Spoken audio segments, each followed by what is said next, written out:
Hoy estamos como siempre con Bernardo Luján de Concentración Empresarial, que nos va a contar un poquitico acerca de ciertas normas y leyes que hay que tener en cuenta, sobre todo al momento de creación de empresas y cuando ya la empresa está funcionando, pues en pro de que no caigan estas acostumbradas crisis. Bernardo, bienvenido. ¿Cómo te va, Alejo? Sigue el dólar para abajo. Sigue el dólar para abajo. Y eso golpea un poquito a ciertos sectores. Mucho.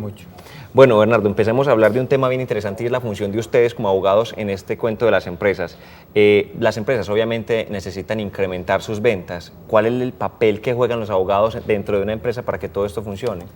Yo creo que es muy importante. No solamente en las empresas juega un papel importante o fundamental el departamento comercial, porque él es, y sobre todo en estos momentos donde se supone que ya estamos empezando a salir de la recesión, no solamente sería el departamento comercial quien se encargue de vender, se encargaría el departamento, por llamarlo de alguna manera, administrativo, donde la parte jurídica es uno de esos elementos, en estructurar la forma adecuada de salir a vender. Entonces, cuando estamos analizando el tema de cómo salir de la recesión, hay que pensar, uno, fórmulas de ventas, mercadeos, y dos, cómo salir a vender con los vendedores tanto propios, empleados, como externos, ya sea por outsourcing, por ventas de los productos de la empresa por medio de otras empresas, por agencia comercial, corretaje, comisión, contratistas. Hay muchas figuras donde los empleados no solamente son la única alternativa y los abogados como tal, lo que debemos es conocer la situación de cada empresa, conocer obviamente la ley,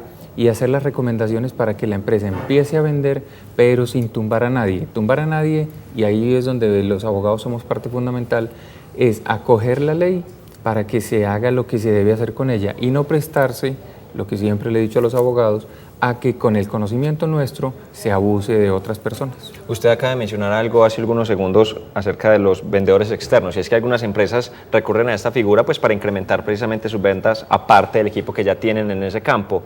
Eso se llama contratistas independientes. ¿Cómo se operan o cómo se hacen esos contratos? Sí, el tema de contratistas independientes es absolutamente amplio y yo creo que en el ejercicio de la profesión muy pocas veces o muy pocos días hay personas que a uno no le pregunten cómo hacer para contratar a un contratista independiente y no tenerlo como empleado para no pagarle prestaciones o no pagar seguridad social. Entonces la gente busca pagar por honorarios, a veces un salario integral, y lo que están haciendo es correr un riesgo muy alto.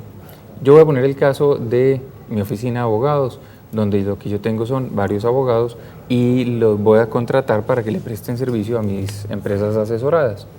Yo no puedo contratar a uno de mis abogados como contratista independiente porque lo que ellos hacen es el giro ordinario de mi empresa y lo hacen con mis recursos o mis muebles, digamos, mis equipos.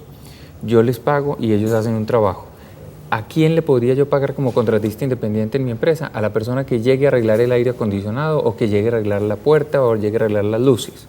Porque estas personas llegan con sus propias herramientas a trabajar además con autonomía y en algo que no tiene nada que ver con mi negocio.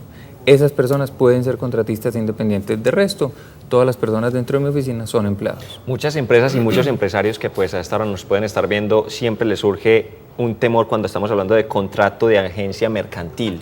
Sí. ¿Qué tipo de contrato es ese? Bueno, el contrato de agencia mercantil es un contrato bien interesante, pero para algunas empresas, si no lo manejan bien, se vuelve muy peligroso. ¿Quién es un agente mercantil? Es una persona que representa a otra comercialmente frente al mercado. Entonces, cuando yo me presento, vamos a hablar un caso. Yo soy, en mi compañía, un representante de Cosmovisión, donde lo que yo vendo son todos los programas y paquetes de Cosmovisión. Voy a una empresa y muestro o ofrezco los servicios de Cosmovisión como canal, y esta empresa, a la persona a quien yo conseguí, Cosmovisión directamente le factura a esa empresa cliente. ¿A mí quién me pagaría? La comisión me la pagaría Cosmovisión directamente. Esa es la figura de agente mercantil, porque la gente creerá, digamos que la gente que está pautando o comercializando en esos programas, lo que hace es creer que está directamente negociando con Cosmovisión. Ahí se genera una figura de agencia mercantil.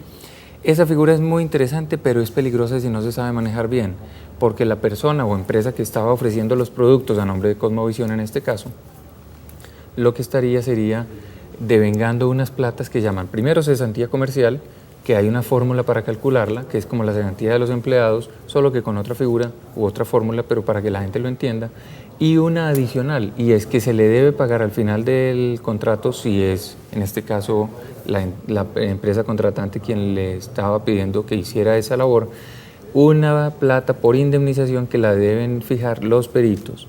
Entonces, hay dos cosas, cesantía comercial e indemnización al momento de la terminación del contrato. Esos dos elementos hacen que el contrato como tal de agencia sea muy bueno, pero muy peligroso para algunas empresas. Pero simplemente si se declara desde el principio, se hace el documento, se establecen las condiciones y dentro del costo mismo de las mercancías que yo estoy comercializando, tengo o contemplo los costos que contiene o conlleva el contrato de agencia mercantil, es muy buen contrato. Bueno, porque en todo este tema también surge una palabra muy común y es distribuidor. Sí. ¿Qué sería entonces la figura de distribuidor y cómo se diferencia lo que usted nos acaba de explicar de agencia mercantil? Sí, señor.